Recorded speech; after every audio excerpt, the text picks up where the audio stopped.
for the first time? The rest of you, you come regularly? Yes.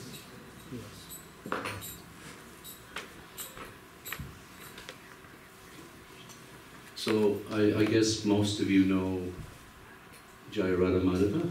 Yes. Okay. And this evening, our tour, I'm actually traveling throughout, I can't really say Western Canada because I'm from Vancouver, and everything, you know, and everything that's considered Western is actually east of Vancouver, so it's hard for me to say Western Canada, but let's say the Prairie provinces. How does that work? So I'm on a tour through the Western provinces. I was in Edmonton for 4 days, and I'm going to be here for the next few days, doing a kata. From here I'll do Regina, I'll do Winnipeg, I'll do Saskatoon, I'll go back to Edmonton, and then from there I'll fly back to Vancouver. So I feel very delighted to be here with many familiar faces in Calgary. And my main theme of my kata is actually on Lord Chaitanya, but it's entirely up to Krishna what comes out. By his mercy, hopefully we'll be able to say something a little bit transcendental. But and usually we'd sing a Chaitanya bhajan, but I think because most of you are familiar with Charitamrita, we'll start with that, and then we'll chant the Chaitanya invocation and see what happens. Does that sound okay? Sure. Yes. How long should I speak? What time should we class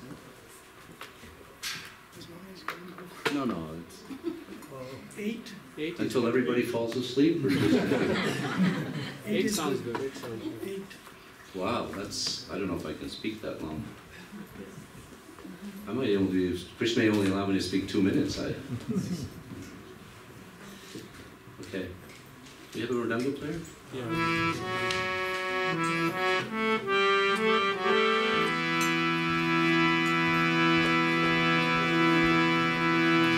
Jaya Amadava Kunjabiya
Jai Om Vishnu Paramahamsa Parivrajitacharya Ashtatarasata Shishimos Divine Grace of Boy Charanarvinda Bhaktivedanta Swami Srila Prabhupada Ki Anatikota Vaishnava Vrinda Ki Namacharya Srila Haridas Thakur Ki Pramsiko Shri Krishna Chaitanya Prabhu Nityananda Shri Advaita Gadadhar Shivasa Adi Gaura Bhakta Vrinda Ki Samaveda Bhakta Vrinda Ki.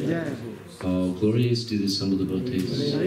All glories to the assembled devotees. All glories to Shri Guru and Shri Gauranga.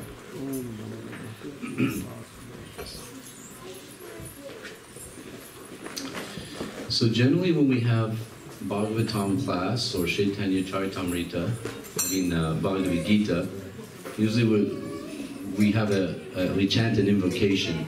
Om Namo Bhagavate Vasudevaya. So we can do that because I'm going to speak a little bit on those subjects. But when we speak on Chaitanya Charitamrita, there's a different invocation. And does anybody know what that invocation is when we speak on Chaitanya Charitamrita? You're going to learn it tonight. But we'll start with the regular one.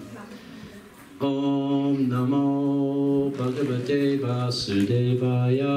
Om Namo Bhagavate Vasudevaya. Om Namo Bhagavate Vasudevaya. Om Namo Bhagavate Vasudevaya. Om Namo Bhagavate Vasudevaya. Om Namo Bhagavate Vasudevaya. So we're going to be speaking on Sri Chaitanya Charitamrita and also on Srimad Bhagavatam. So the invocation for the Chaitanya Charitamrita is, we always chant this mantra. We have Arti before we chant Japa. We chant the Panchatattva mantra. Right? Shri Krishna Chaitanya Prabhu Nityananda Shri Advaita Gadadhar Shivasa Adi Gaura Bhakta Vrinda. But when we recite Chaitanya Charitamrita, and practically in every chapter, this invocation is there at the beginning. Not necessarily the first line, but second, third, fourth, somewhere like that. And it goes like this. Please repeat. Jaya Jaya Shri Chaitanya. Jaya Jaya Shri Chaitanya. Jaya Nityananda. Jaya Nityananda. Jaya Advaita Chandra Jaya. Jaya Advaita Chandra Jaya. Gaura Bhakta Vrinda. Gaura Bhakta Vrinda. Very good. Jaya Jaya Shri Chaitanya. Jaya Jaya Shri Chaitanya. Jaya Nityananda. Jaya Nityananda. Jaya Advaita Chandra Jaya. Jaya Advaita Chandra Jaya. Gaura Bhakta Vrinda. Gaura Bhakta Vrinda. Now we're going to make it a little more complicated to see how good you all are. Jaya Jaya Shri Chaitanya Jaya Nityananda. Jaya Jaya Shri Chaitanya Jaya Nityananda. Jaya Advaita Chandra Jaya Gaura Bhakta Vrinda. Jaya Advaita Chandra Jaya Gaura Bhakta Vrinda. They're all expert. I know most of you already know this mantra. So I kind of tricked you when I said we have a special invocation. Well, actually it is. And Krishna book, the beginning of Krishna book, Prabhupada has the invocation as Krishna, Krishna, Krishna, Krishna, Krishna, Krishna, Krishna, hey, etc., etc., etc., etc., etc., etc., etc. So, why Chaitanya Charitamrita?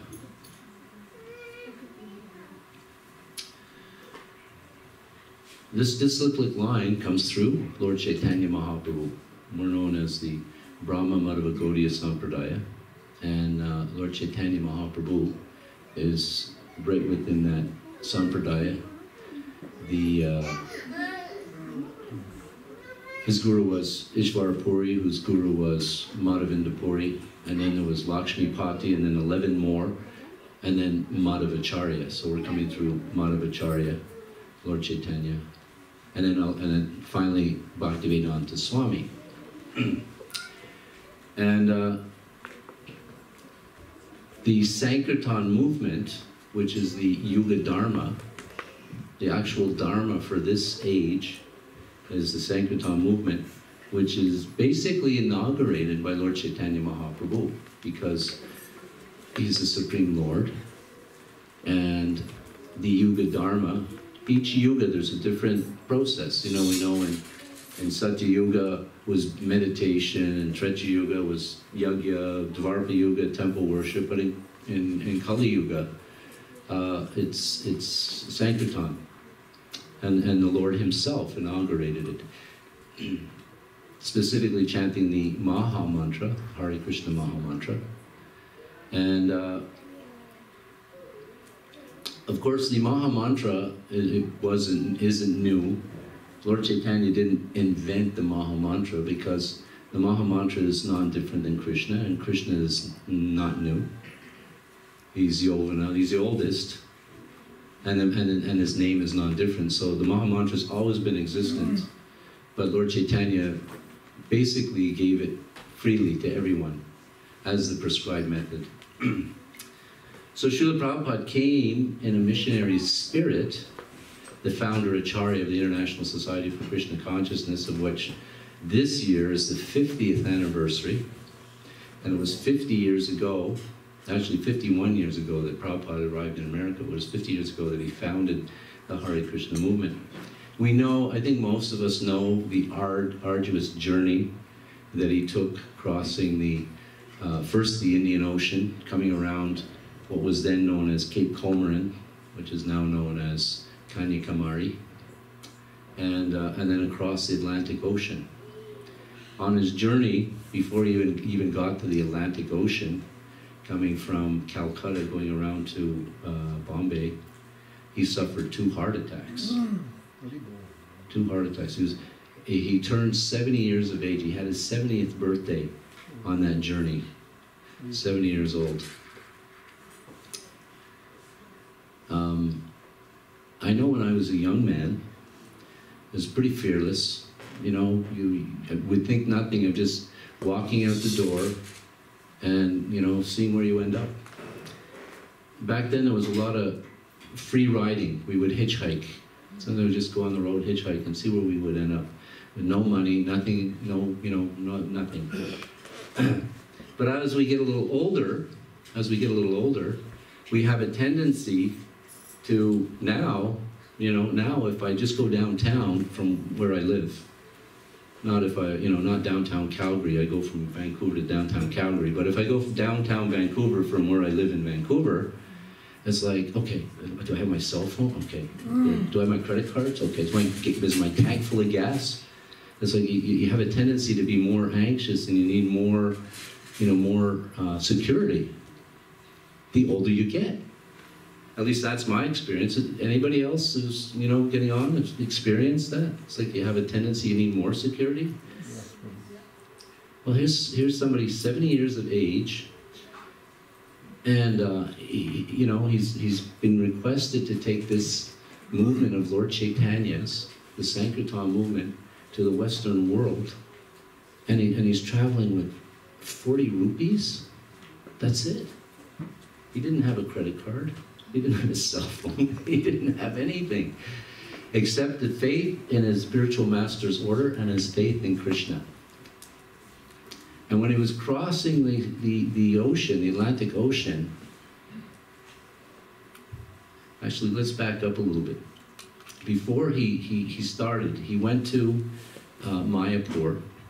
Close to Mayapur is a place called Shantipur. Actually, Shantipur was a place where Lord Chaitanya, Nityananda, and Advaita Acharya, they were planning, this was 540 years back, they were planning, actually 500 more than that, about 500, let's say 500 years back. They were planning to strategize how to spread the Sankirtan movement in this place. So before Srila Prabhupada, before he came to the West, whenever he would visit Mayapur, he would stop in at Shantipur and he would chant Hare Krishna. And he was doing this first as a householder dressed in white cloth. He'd be chanting Hare Krishna in the temple there. And then, the pujari noticed him. And then the years go by. Oh, there's that nice gentleman again. And then, years went by. And then he noticed, oh, hey, there's the same gentleman, and now he's dressed in saffron. And now, when he's chanting, there's tears coming from his eyes. So he went over and, to find out who this person was. He said, my name is Bhaktivedanta Swami, and I'm leaving to go to America. My guru has requested me to go to America to spread this Sankirtan movement of Lord Chaitanya. And I don't know how I'm going to do it. I have no idea. How am I going to do this? And so the tears are coming out from his eyes. So then Prabhupada got on the boat. There were 5 people. 5 people were there to see him off. His youngest son was also there. Tulsi, I think his name was. He's going across, he has 2 heart attacks. He has no idea what Krishna is going to do. And he got strength. Of course, he always had strength, but specifically, every day, he said, it's quoted as, every day I would bathe in the Chaitanya Charitamrita and get strength for my mission. Anyway, just to finish that little story. So years later, this same pujari in this temple, he noticed all these white Western devotees dressed in saffron, shaved head, sika, tilak, coming to this place. Now this place is a very important place because it's part of Lord Chaitanya's pastimes and Srila Prabhupada's pastimes. And so then he was a little curious. He said, so who are you? He said, we're members of the International Society for Krishna Consciousness. And we have this magazine, Back to Godhead magazine. And this is our guru who started the movement. And he opened the page, and the pujari saw it. It's that same sadhu that said he's going to go and start a movement. He couldn't believe it. So Prabhupada, he's representing the Sankirtan movement of Lord Chaitanya Mahaprabhu. When he was traveling, he was taking strength from the Chaitanya Charitamrita. And when he got to America, he opened up the storefront. He came with these trunks of books. That was the only real wealth he had. But he also had a copy of the Chaitanya Charitamrita. And he had a picture with him. And he opened a little, they opened a little storefront on the Lower East Side of New York. And he would have classes Monday, Wednesday, Friday, 7 p.m. There was a sign. Like those old restaurant signs with the little plastic numbers and letters you can change? It was one of those, and he had those, Bhagavad Gita class. And beside that, he had a picture in the storefront window. And curiously enough, just a little side note, the name, when the place, before they rented it, this little storefront, the name across the top was Matchless Gifts. And there's no gift that can match, what Prabhupada gave to the world. Absolutely, it was very ironic. It just happened to be. It's not like he named it Matchless Gifts, it just moved in and it was there. So he had a picture with him. Anyone want to guess what picture that was? Or maybe somebody knows?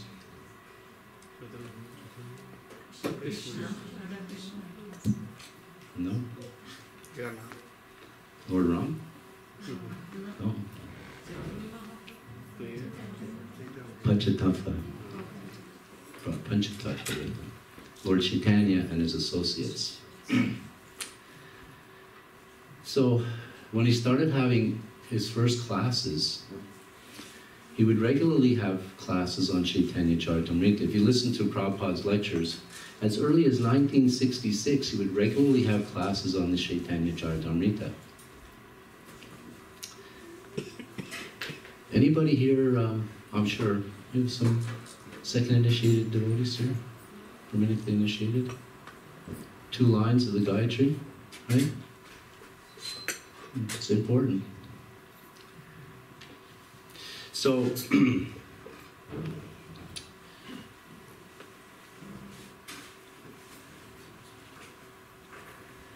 so this is, this is one of the reasons that we want to bring a little more awareness, and because there's not a lot of awareness about Lord Chaitanya, but it's very important in our mission to speak about Lord Chaitanya.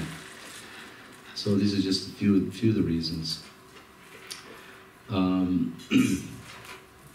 So I know just recently we were observing the Lord Nrsingadeva's appearance day, Nrsinga Chaturdasi. We observed it here in Calgary, and I'm sure you probably already spoke about it, but I don't think they spoke about where Lord Nrsingadeva, where Hiranyakashipu and Hiranyaksha came from. They did? Okay. Yes. The three incarnations? Okay. I'm just going to briefly explain it again, and maybe there's some new people who aren't aware of that. There's the 4 Kumaras. They're actually the oldest sons of Lord Brahma, and their business was to propagate, make progeny, to fill the universe, fill the universe. That was their duty. But they were a little bit anxious. They didn't want to get involved with family life, so they were mystic yogis. So they maintained their youth. They maintained themselves as young boys, so they don't get distracted by, the impulse of being attracted to the opposite gender. Little boys, little girls are not interested in that sort of thing. So they had this mystic potency. They could stay young. This made Lord Brahma, of course, very mad. And we know what happened from his anger. His brow furrowed. We get angry sometimes, our brow furrows, so there's expression on our face. And that's where Rudra comes from. Anyway, so the Kumars are actually older than Rudra. And they wanted to go see Lord Vishnu, so they go to the 7 gates. They get to the 7 gates, and there's these 2 gatekeepers, Jai and Vijay. And they say, another thing about children, they're not conscientious if they're dressed or they're not dressed. And so they weren't dressed, they're not conscientious. But Jai and Vijay, they were very conscientious. And then he stopped them. He said, how can you want to go see Lord Vishnu? You're naked. How can you go there? We can't let you in. Plus you're little boys, you little boys, we don't want you to waste this time. So they refused them, not realizing who they were.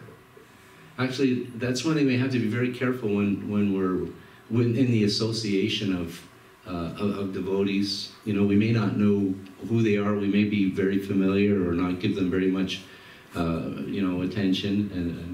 And just like during the sacrifice of Daksha, the big sacrifice, having a big sacrifice. Daksha was the #1 progenitor, and for that sacrifice, he.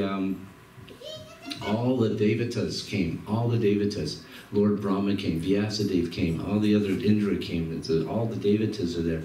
And Mahadev came, Lord Shiva. And they all, when Daksha, the big progenitor, he walked into the arena, they all stood up, except Lord Shiva. Because Lord Shiva is obviously much more to be respected than Daksha. But there was one problem that Daksha had. Actually, there was a few, but the main problem was, he got really angry. Who is this Lord Shiva? Who does he think he is? Why didn't he? Everybody stands up. He doesn't. So Daksha became very angry. After all, he's just my son-in-law. Because Shiva was married to Sati, Daksha's daughter. So, let's face it, man. There's not one man in the entire universe that is good enough for our daughter, isn't it? It's like there's nobody good enough for our daughter. So it's the same with Daksha. It's like, even Lord Shiva is not good enough for my daughter. And he's just my son-in-law. He's being so impudent that he's not even standing up to welcome me. So he didn't realize or recognize, that Lord Shiva was a very very magnanimous, very exalted person. So anyway, so we should be very careful about that. Just as the gatekeepers of Vaikuntha didn't recognize that these 4 boys were very exalted mystic yogis that just happened to take the form of little boys, and as a result, there was some, consequences that they had to take. And of course, the consequences were they would have to come back and down into the material world. And coming into the material world, they were a little anxious, and they said, we don't mind, if we have to go into the material world, at least don't ever allow us to forget you. Because the 2 tenets of Krishna consciousness are, 1, always remember God, Krishna, and number 2, never forget him. So they wanted to at least never forget him and always remember him. But at the same time, they had to take birth as Krishna's competitors, which is practically, everybody in the material world, everyone's Krishna's competitor. So they had to take birth as Krishna's competitor. So first they came as Hiranyakashipu and Hiranyaksha. And the older is Hiranyakashipu. There's a section in the Bhagavatam where Srila Prabhupada says that Hiranyaksha came out of the womb first, and Hiranyakashipu came out second, but Hiranyakashipu was the elder, because he was conceived first. So the one who's conceived first is considered the older, even though he comes out of the womb second. Anyway, so, and they turned out to be big demons, big demons, terrorizing the universe. But he never forgot Krishna. But they didn't see Krishna in a loving way. They saw Krishna as his enemy.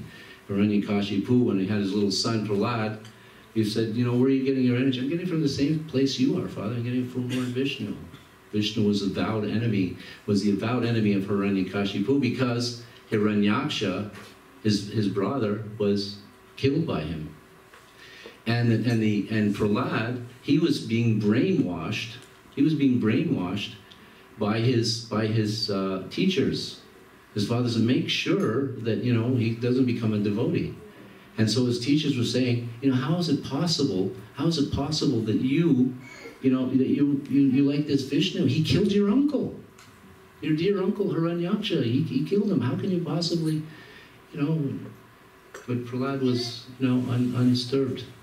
Just like in today's society, we're always being told, being propounded and educated by atheistic philosophy, atheistic ideologies. The so-called science is creating these, ideologies of atheism, basically trying to brainwash us to think that there's no God. And they got some very, very clever plans and very clever ways of doing that. So, anyway, Prahlad was undaunted. And as we know, the pastime, because you just had it the other day, he became so aggressive to his 5-year-old boy. An atheist, the demon will go to no extent to keep their position. And as a result, of course, Lord Nrsingadev appeared. And Lord Nrsingadev killed Hiranyakashipu. Previously, Vraha killed Hiranyaksha. And they were the 2 gatekeepers of Vaikuntha, Jai and Vijay. And then later, they again appeared. This time they appeared as Ravana and Kumbhakarna. And the same thing, they never forgot Krishna. They never forgot Lord Vishnu. They were always thinking Ram. This time it was in Ram Leela. And Ram killed them. And then the third one was, they were killed by,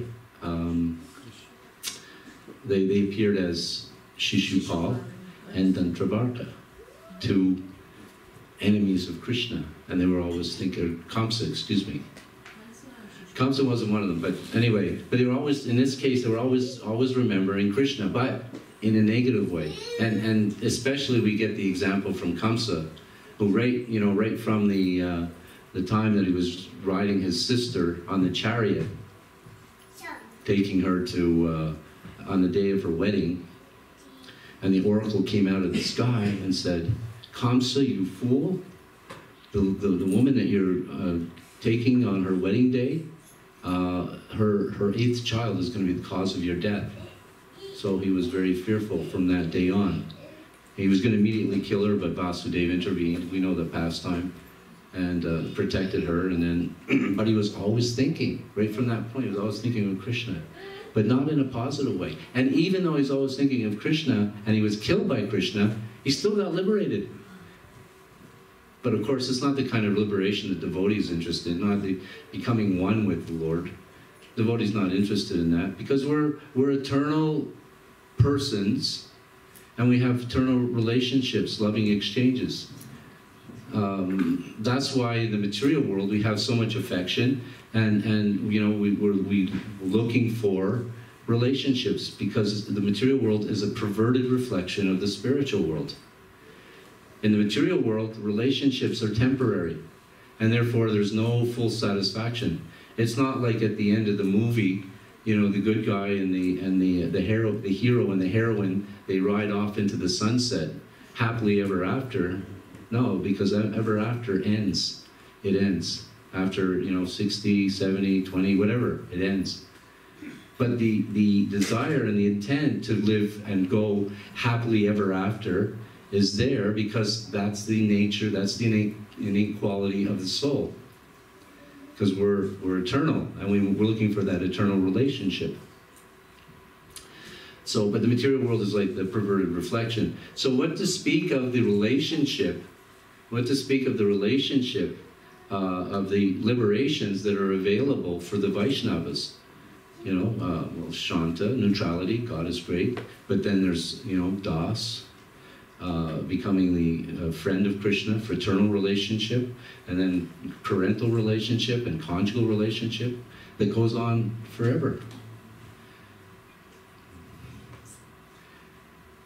You know, parents would like their children to stay a certain age forever.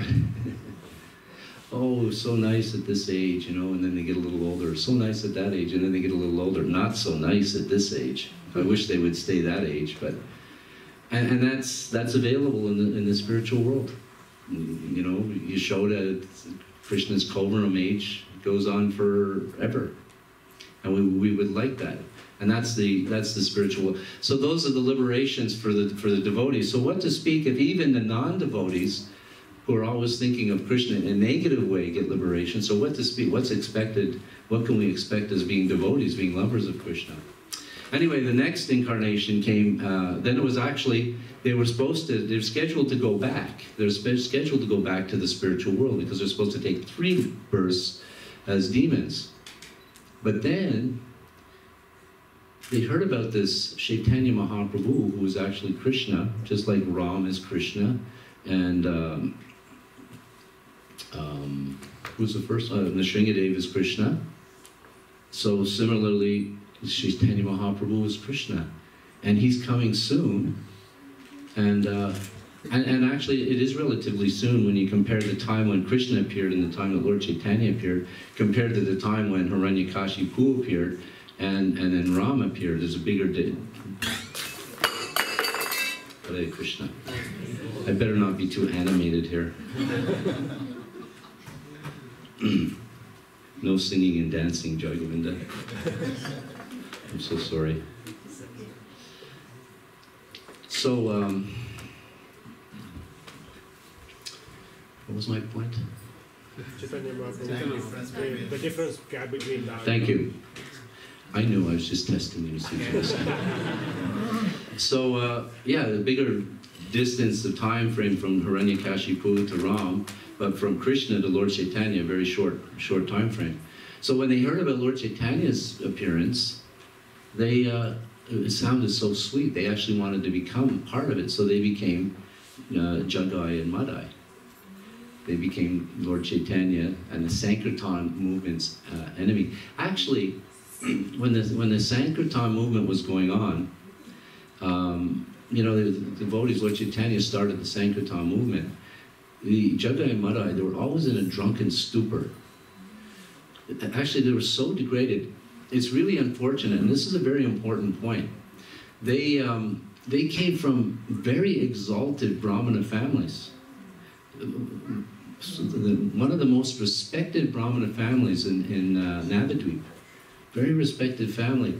But because of association, which was bad association, not only did they not maintain their Brahminical character and qualities, but they became the most degraded debauchees. People were so afraid of them. They would just go around lighting people's houses on fire. They were arsons. It appears that there was no police force because everybody was afraid of them, and they basically could do whatever they want. And they were always in a drunken stupor. They were always intoxicated. And of course, they were womanizers. They would chase women. They accumulated Jagai and Madai, Jai and Vijay, originally, but Jagai and Madai in this Leela, they were so degraded that, is it Chitrakoot, the accountant of Yamaraj? It's described in the Chaitanya Bhagavat that he could not keep track, he could not keep up with the amount of sins that Jagai and Madai were accumulating. They were accumulating so many sins. But one saving grace was, even though they were, they would hear in the night, they would hear the Sankirtan movement, the nocturnal kirtans that Lord Chaitanya had at Advaitacharyas, not Advaita, Srivasacharya's place.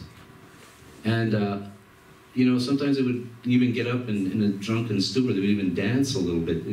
They were kind of like a little attracted, but of course we know that when Nityananda and Haridas, on behalf of Lord Chaitanya, they wanted to benefit these most degraded people. They did not neglect them. Rather, their mood was, if we can deliver them, this will really glorify Lord Chaitanya Mahaprabhu, because there's no one more degraded than them. So they went to try to, get Jagai and Madai to take to the process. My dear Jagai and Madai, please chant Hare Krishna. What? And they started to chase Nityananda and Haridas. Haridas and Nityananda had to run for their lives. Fortunately, these two brothers were too intoxicated to be able to catch them. But everybody feared these two debauchees. Everybody. They would see them, they would go in the opposite direction. Nityananda and Haridas Thakur, everybody's going in the opposite direction, they went right to them. Let's deliver them. And then they started to chase them. So they tried again. They tried again. The mood of the devotee is, you don't give up.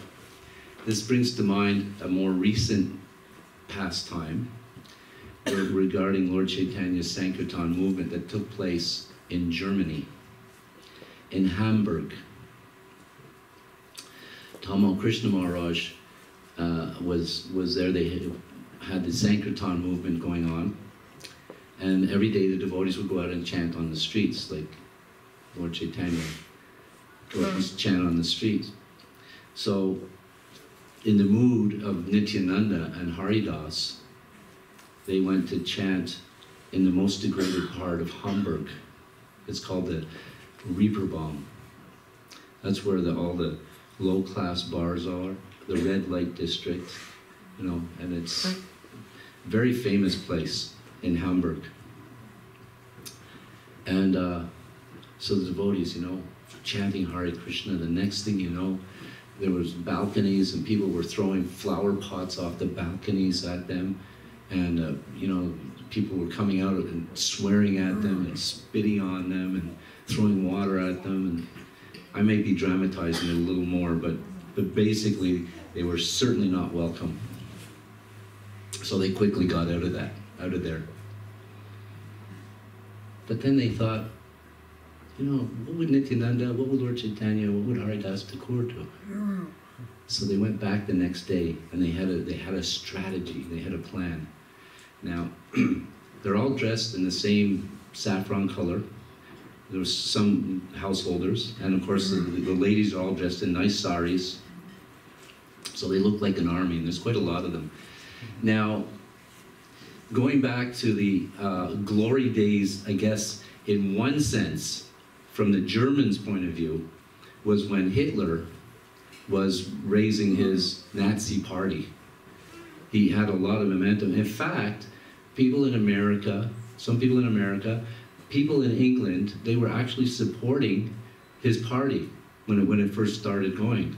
And Germany, after losing the First World War, was so impoverished, and they lost all their confidence and self-esteem and respect because they were so beaten bad by the First War.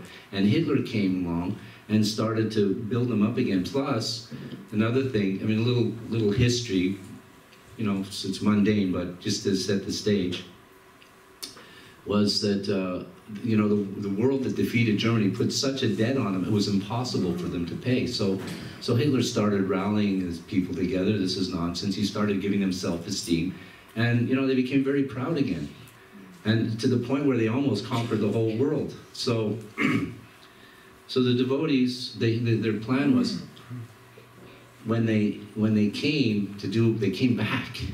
They came back to the river bomb where they were, you know, thrown out. And they started chanting Hare Krishna.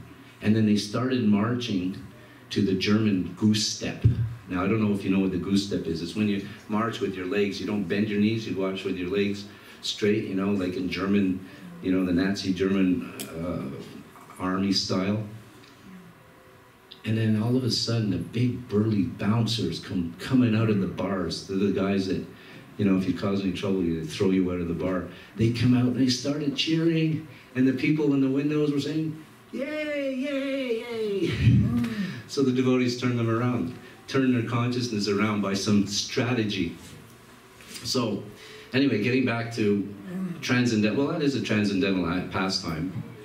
So getting back to Jagai, Madai, and Lord Nityananda and Haridas. So when Haridas and Nityananda, they decided, you know, we're not going to give up. So they went again, and this time, I think it was Jagai, I can never remember which one, he hit Lord Nityananda over the head with a wine pot, a wine bottle, basically, drew blood. Lord Chaitanya heard about it. He showed up right on the spot, pulled out his weapon, the Shuddha Chakra, and Nityananda, you know, forgave Jagai. And when Madai saw this, you know, he was shocked. And then he changed, his heart changed. And then he told Jagai, you know, and so their hearts were changed. And Nityananda said to Lord Chaitanya, you know, if you kill them, you're going to have to kill all the Canadians because they're all drunkards. They're all meat eaters. They're all gamblers, right? Lotto, do they have Lotto Alberta? They have Lotto BC, right? Where does Canadian grade A beef come from? What an embarrassment that is. You know, I heard that in Edmonton, they were telling me in Edmonton that you know, they banned all barbecues because of the, you know, the big fire. Everybody was, wow, look what happened. So you're not allowed any barbecues. And Krishna Shedravu was telling me that anybody that would have been found having a barbecue, they'd have to pay $1 million penalty. That was the fine. You know, $1 million. What a joke that is. But it's not a joke. Actually, it should be like that. If anybody has a barbecue, they should be, you know, $1 million. You have to pay $1 million for, you know, her harming the poor mother cow. That's a small payment compared to what they have to, what might be awaiting them. Anyway, so Jagai and Madai, Lord Chaitanya, Nityananda stopped Lord Chaitanya, said, you know, if you kill them, you're going to have to kill everybody, because in Kali Yuga everybody is degraded like them. So rather, you have to kill their demoniac tendencies. And so Lord Chaitanya said, okay. And then Lord Chaitanya touched them. And they accumulated so many sins that when Lord Chaitanya touched him, now Lord Chaitanya is golden. And when he touched him, his body turned black. This is documented in the Chaitanya Mangala, his whole body turned black, and the Chaitanya Bhagavat, his whole body momentarily turned back. There's nothing wrong with a black body. Krishna's black. But it wasn't, he turned black like Krishna. He turned black because he absorbed all the sins. And then his body again became golden because all the sins were dissipated throughout the atmosphere. And then he said, these sins are sitting there, and they will be inherited. They'll be inherited by those people who criticize or find fault with my devotees. You'll take the sins of Jagai and Madai. So I guess in one sense this is a warning. We should not find fault with our fellow God brothers and God sisters. We can find fault with the, barbecuists, but not with the Vaishnavas. And unfortunately, we have a tendency, we do have a tendency to find fault because familiarity beats contempt. We become familiar with somebody, and someone, a new devotee will come and he'll meet an older devotee, and he'll really be inspired because everybody here who's been practicing Krishna consciousness, you have Shakti, you have knowledge, and that's very powerful. And if somebody is being given that knowledge by you, they're like, wow, they're impressed. I remember being a new devotee and being so impressed by my bhakta leader, who happened to be a devotee about 2 years more than me. And I was so, wow, he's so knowledgeable, he's so Krishna conscious. So what to speak of us? We've been around for so many years and practicing, chanting Hare Krishna, purifying the consciousness, advancing in our realizations. And we speak to somebody, we give them Krishna consciousness, that person says, wow, this devotee is amazing. And then he goes to another devotee who knows that devotee, and he said, isn't such and such Krishna Das, isn't he such a great devotee? And the devotee goes to and says, Krishna Das, great devotee? Yeah, he's. And then the new devotee who thinks that this devotee is so great is, oh, what's wrong? And then, well, actually, and then he starts to point out the faults. So you're doing a disservice both for the person who's, finding that devotee, nice, and also doing a disservice for our own self.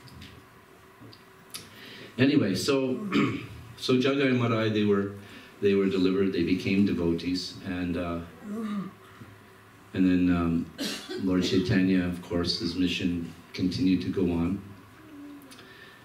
So why did Krishna come as Lord Chaitanya Mahaprabhu? We touched on it briefly. There are three internal reasons, secret reasons, and three external reasons. Now, during the time in Navadvip was one of the learning capitals of the world. It was one of the knowledge centers of the world. There were 4 places. One was Navadvip, one was Kashmir, the other one was Varanasi, and I believe the other one was Jagannath Puri.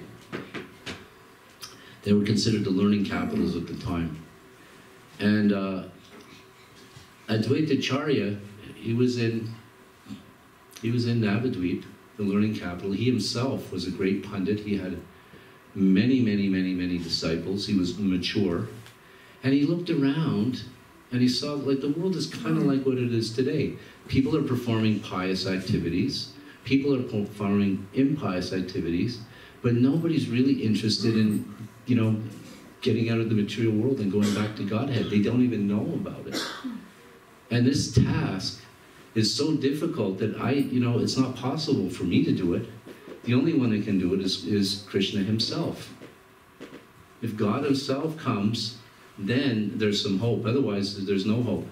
It's like, today they're interested, a lot of people are interested in doing punya, pious activities, which is good, but generally, it may promote you to a better life in this life, a better life in the next life. I mean, you could even promote you to the heavenly planets. Can promote you all the way up to Brahmaloka by your punya, which is pretty decent compared to the standard of living we have here. And believe me, the standard of living in Calgary compared to the rest of the world is like a heavenly planet. Except for Vancouver, of course. But you know, it's like Canadian standard of living is, look what's going on in the world. Some places people spend all day just to get enough water so they can drink. You know, it's like we just turn on our tap and there it is. Of course, that could be gone in a moment. Just like nobody wants fire, but fire comes just on its own accord. It's not like people in Calgary, I mean in Fort McMurray were thinking, oh wow, let's have some fire, we can have a really good time. No, nobody wants it, but it just comes. Misfortune comes. And usually misfortune comes because of sinful activities. Well, similarly, we can go up to the heavenly planets, we can go to Brahmaloka, but even in Brahmaloka, still we spend some time there. And by our estimation, it's an unbelievably long time. Unbelievably long time. One day of Brahma, just one day, is equivalent to 4,320,000,000 of our years. That's just the day. Multiply that by 2, you get the night. Multiply that by 30, you get the month. Multiply by that 12, you get the year. Multiply that by 100, round it out, 80. That gives you the life of Lord Brahma. Wow, what a long lifetime that is. That's great. Let's go there.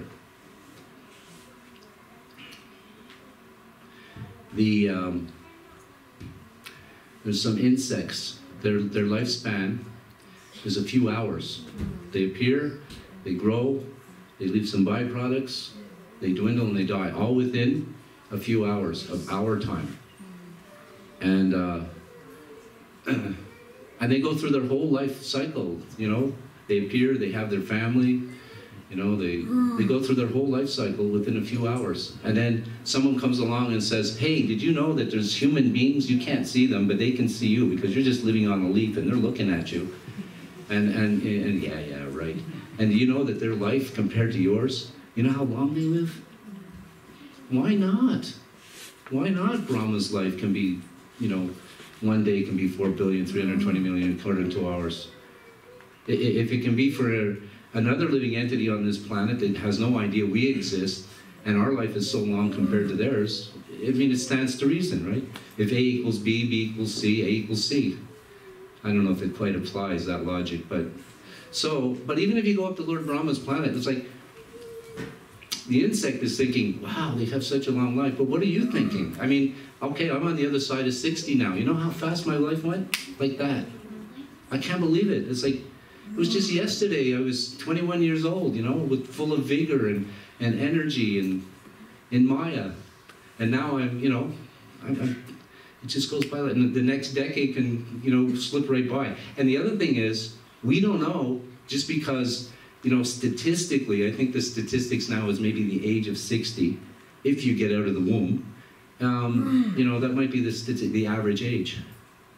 My friends that I grew up with, still, you know some of them, they're starting to die off. My turn is coming. And we think, oh, we got so many years left. We could die tomorrow. I don't wish that on anybody, because I want everybody to have enough time to become fully Krishna conscious. So, Abrahma Bhuvanaloka Pornar Vartinorjuna. From the topmost planet, even Brahmaloka, down to the lowest, all are places where repeated birth, death take place. Even Lord Brahma has to die. So, Advaita Acharya, you know, he was seeing these people, they're okay, but they're not interested in getting out of the material world and going back to the eternal place, the eternal abode, where we're from. We're eternal. We're in this body for some time. Actually, we're in many bodies that we can see right before our eyes. You know, childhood, youth, old age. Dehino Shminyata Dehe. First verse we learned from Bhagavad Gita, right? That's, I think, the verse Prabhupada quoted the most. Kovinam and Yoganam and Jara. So, we're already, you know, incarnated so many times, and then next life, okay, where's that going to be? Well, you know, we're devotees, we're practicing Krishna consciousness. Our next life is going to be pretty good. I go to the temple, and, you know, I perform some punya, I give some donation, I help support the temple. These are all, you know, good, and they're actually devotional service. And they'll certainly, you know, help us when it comes time for death. But we have to actually become fully Krishna conscious to go back to Godhead. And we're not worried, we should be, but we're not overly worried that we may just get promoted to a better situation. I'm speaking about myself. I'm talking to myself. I'm not talking to you. I'm speaking about myself. Trying to convince myself that it gets serious. So, so Advaita Acharya, he was concerned that nobody was really that interested in the real purpose of the human form of life, to go back to the spiritual world, go back to eternal life. And he couldn't do anything, so he called, he prayed. He prayed. It's very powerful, but he prayed for Krishna to come. It was a time for Lord Chaitanya's, it was a time for the Yuga Dharma. You know, the clock ticked along and it came time for the Yuga Dharma to come. The next age, the age of Kali, where people are manda sumanda mateo, those short-lived, unfortunate, misguided, and above all, always disturbed. And it was time for the inauguration of the easiest, the best, most powerful process to give them the best benefit. That was the time. So on those 2 points, and there's a third one that just has evaded me, maybe someone knows, Lord Chaitanya descended. Oh yeah, it was time to start the Sankirtan movement. But there's also some internal reasons why Lord Chaitanya appeared, why Krishna appeared as Lord Chaitanya. One was in the Bhagavad Gita, when Krishna is instructing Arjuna, his final instruction is Sarva Dharma Parityajya. Second verse we learn, right? Give up all varieties of dharma, surrender unto me, I'll protect you. Great, thank you, Krishna, but he never really showed us or told us how to surrender. So Krishna came as Lord Chaitanya to teach us how to become Krishna's devotee. Oh, that's the third reason. That's the third external reason. Now, Krishna was thinking, you know, this devotee of mine by the name of Radharani, I know everything, and but I don't know what she's experiencing. I don't know what her love is like, because that's her love.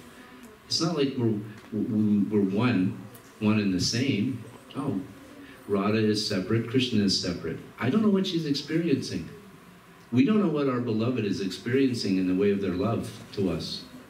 And Krishna doesn't know what Radharani is experiencing. He can't experience, he's the Supreme Lord, Krishna's the Supreme Lord, he knows everything, but he doesn't know what Radharani is experiencing. He doesn't know what her love is like.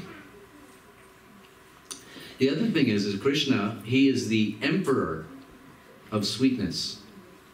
Everything about Krishna is sweet. His lips are sweet, his walk is sweet, his smile, his face is sweet, his smile is sweet, his hair is sweet, on and on and on. Everything about Krishna is sweet. He's the emperor of sweetness. I'm going to wind up in a couple of minutes. But one thing is that he can't taste his own sweetness. He can't experience, he doesn't know what his sweetness is like, because he is the one who is sweet. So he can't taste his own sweetness. Just like we can't see our own self. We can't see our own face.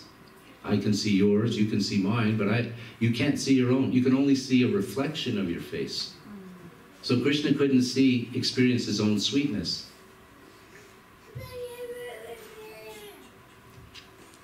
So he thought, if I could become Radharani and at the same time be Krishna, then I can experience what my sweetness is, and I can experience what her love is. So then Krishna came, so Lord Chaitanya became Krishna and Radha, and he came in the mood of Radharani. He had a golden complexion, not blackish like Krishna. Krishna Varnam Tasa Krishnam Sango Panga Parshanam Yagnai Sankritambraya Yujanti Hi Sumedasa.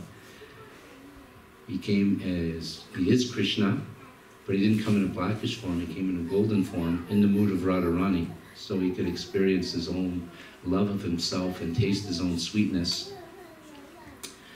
So then, so Lord Chaitanya came because his devotee called him, Advaita Acharya. It was time for the Yuga Dharma, and he came to also teach how to be a devotee of Krishna, how to surrender to Krishna, how to be Krishna's devotee. And then the internal reasons was he wanted to taste his own, experience his own love the love of Radharani and taste his own sweetness, and experience the sweetness of his own pastimes. So he came as Lord Chaitanya Mahaprabhu. So I think we'll conclude there. People's knees must be getting a little stiff. I'm lucky I get to sit up here. So thank you. As part of the presentation, we have a PowerPoint presentation. We'll probably show that maybe on the third night. And it's Lord Chaitanya, his pastimes and miracles. It's actually quite nice, even if I do say so myself. So hopefully we'll have you come and taste the nectar of Sri Chaitanya Mahaprabhu in the form of his Chaitanya Charitamrita. Thank you. Hare Krishna. Hare Krishna.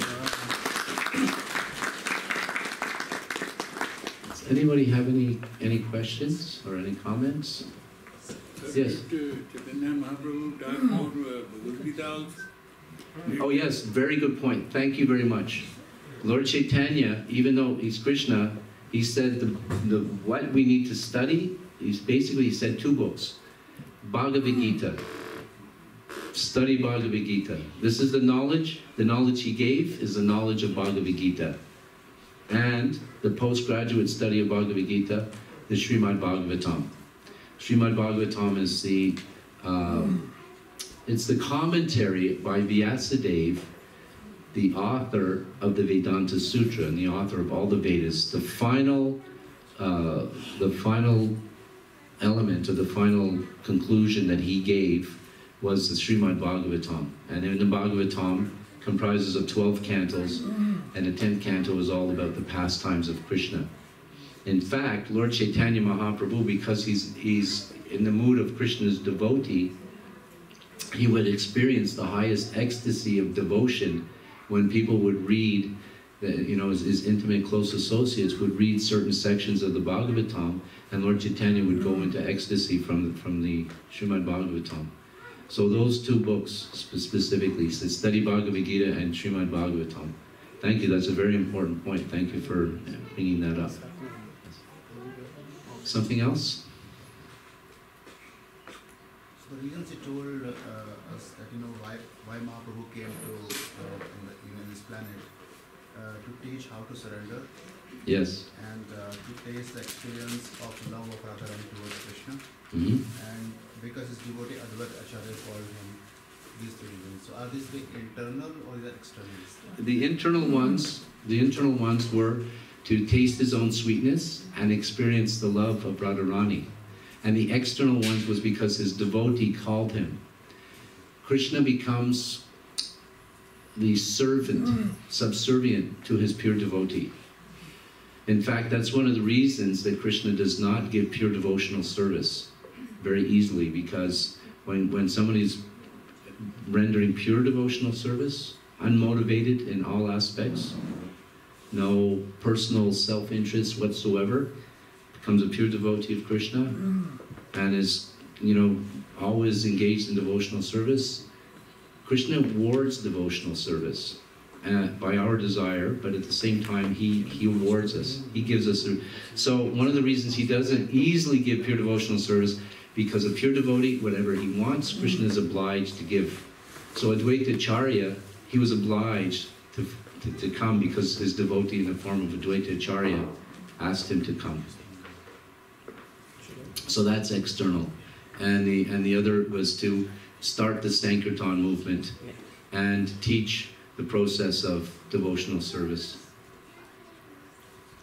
Did I get all the points? There was, So, you're satisfied with that? to teach how to surrender is the internal, is the internal reason why he came. No, that would be external. External. Yeah. Okay. How to surrender, how to engage in devotional service. One and the same, just a different perspective, yeah. Thank you. Thank you for that question. Is Something- the done for? I don't know, are there more questions? Anyone else? Well, Yes. Who recognize Lord Chaitanya as a incarnation of Krishna? From Shastric reference, which is documented in the Chaitanya Charitamrita, and there are many quotes. Actually, I should have brought them this evening. That's a very good question, because anybody can come along, perform a few miracles or a few tricks, and claim to be God, and others can claim him to be God, and we see that all the time. People are always saying, "Oh, you should come. He's God. He can make some sacred ash. He's God. He can make some gold appear. He's God." So what determines if he is or not is what does the Shastra say. And in the case of Chaitanya Mahaprabhu, there are hundreds, literally hundreds of quotes from various scriptures, Puranas, and different, the Brahmanda Purana, the Srimad Bhagavatam, which I quoted, the Vishnu Purana, this Purana, that Purana, the Garuda Purana, so many quotes. And the amazing thing is as we go on and we become more knowledgeable, Krishna manifests and reveals more information about these things that we may be, unsure of, or gives us more evidence. It's evidence that comes up. Just like a detective, when he's trying to solve a case, he looks for clues. He looks for some evidence. And a good detective, the evidence becomes, some of it's very visible right away, and then some of it isn't so visible. So as we progress in our devotional life, this evidence becomes more and more and more apparent. And even though it's always there, and so the evidence is there in the revealed scriptures. It's very, very clear, very clear.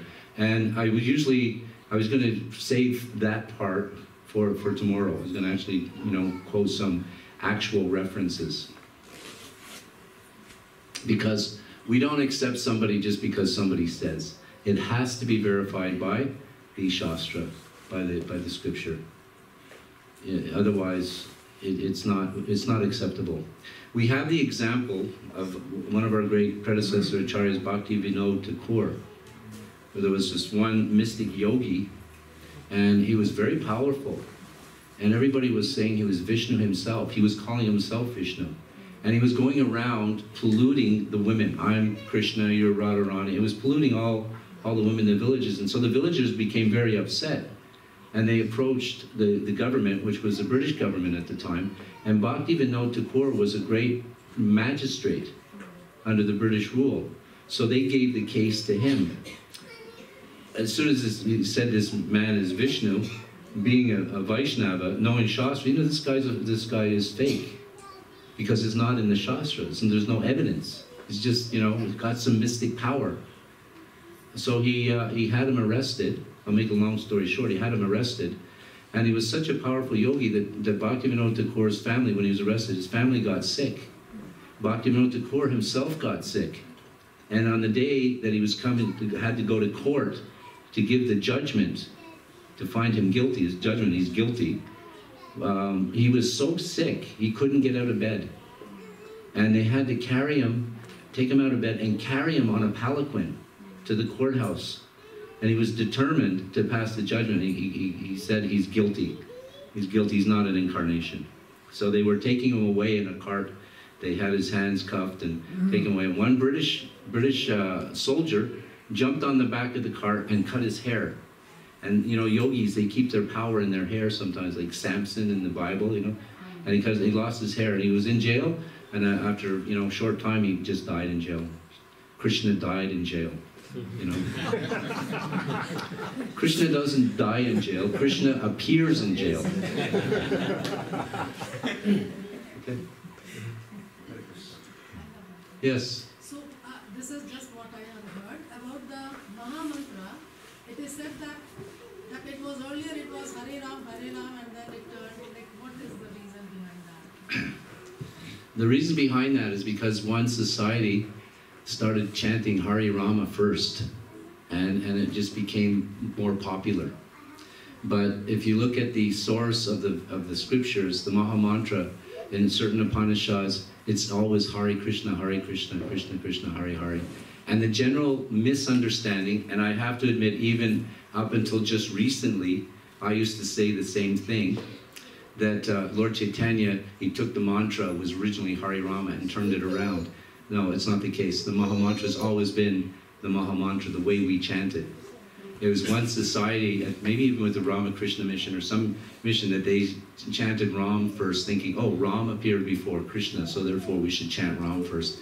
And it's a common thing. You know, I know you meet people all the time from, oh, you're a Hare Rama, Hare Krishna devotee. They say Hare Rama, but actually the mantra is Krishna first. That's a very good question. Thank you. And I'm glad I had the answer, because, you know, yesterday I probably wouldn't have had the answer. I would have said the same thing. Well, maybe not quite yesterday, but yeah. Even also the common sense, the Krishna is before Ram, so it should be Hare Krishna first. Yes, ultimately Krishna is because, yeah, you know, Hamsarvasya Prabhavo or Sarvakarna Karnam. Yeah, that's a good point. But according to the Das avatars, and people just think Krishna is another avatar also. So in Harisandar Upanishad, it's Hare Krishna first, right? Yes. That's where we can check as well. Yeah, different. There's several places, several scriptures. It's mentioned, and it comes out. You know, I don't remember the scripture, but the quote is, you know, the chanting of Hare Krishna, Krishna Krishna, Hare Hare goes in that order. You will not find a more potent process of religion, and that's from Shastra, from older Shastra. Okay. So for last message, yes. Okay. Some, as we told it, some new people came here. So what is your message for them? My new message for the new people is that I certainly hope that you managed to get something from this evening's talk. The importance is very important that we don't just spend our life being engaged in just doing pious activities, but actually engage in devotional activities that will free us from the cycle of birth and death. And the most powerful method in this Kali Yuga, this age, is the Sankirtan movement, or the chanting of Hare Krishna, this Hare Krishna Maha Mantra.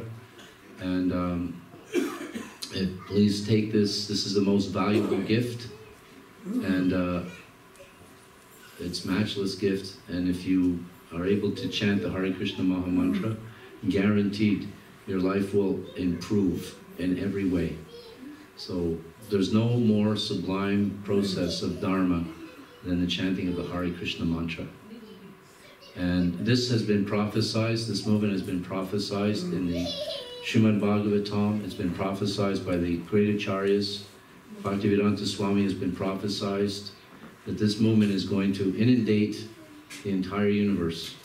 We see that it's spreading everywhere. One lone sadhu, oh, this is another point, when I opened up the class, when he left on his mission, a single sadhu with not even, you know, $8 of spending money, equivalent in rupees, with nothing, ended up in New York.